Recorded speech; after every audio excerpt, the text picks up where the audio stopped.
Several developments of interest to dairy came out of the Washington, D.C. this week, aside from the tweets from the White House.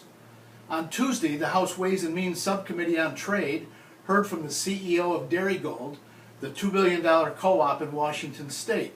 Stan Ryan testified about the importance of dairy trade made possible by NAFTA, so crucial to his co-op, his state, and the U.S. dairy industry. Later in the week, U.S. Dairy Export Council CEO Tom Vilsack added his voice to the dairy chorus, pleading with negotiators not to disrupt trade with Mexico. Also Tuesday, Dairyman Ken Nobis, president of the Michigan Milk Producers Association and first vice chair of the National Milk Producers Federation, spoke at a 2018 Farm Bill hearing. He called on lawmakers to revise the Dairy Safety Net program established in the 2014 Farm Bill to provide farmers with effective risk management protection that will increase participation. Also in Congress, a bill was put forward allowing for the possible expansion of the H-2A program for immigrant labor. The bill would add year-round jobs which could help dairy employers. The draft legislation would allow workers to have visas for up to 36 months. On the regulatory side, the administration began formal steps to repeal the controversial Waters of the U.S. rules, a move greeted with approval by most everyone in ag.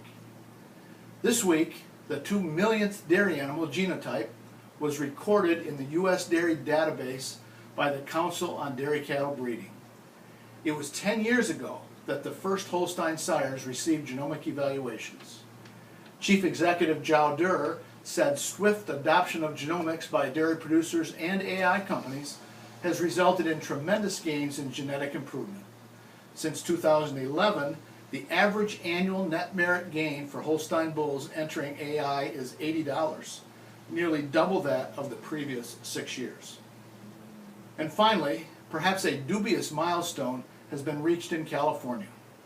For the first time, the number of acres planted to almonds now exceeds the acreage planted to alfalfa. This, according to James Williamson, a dairy analyst for Rabobank based in Fresno. Almond acreage now totals 1.24 million, with alfalfa at 1.20 million. Maybe not a good omen for dairy hay prices. And so, that's This Week in Dairy. I'm Joel Hastings with DairyBusiness.com.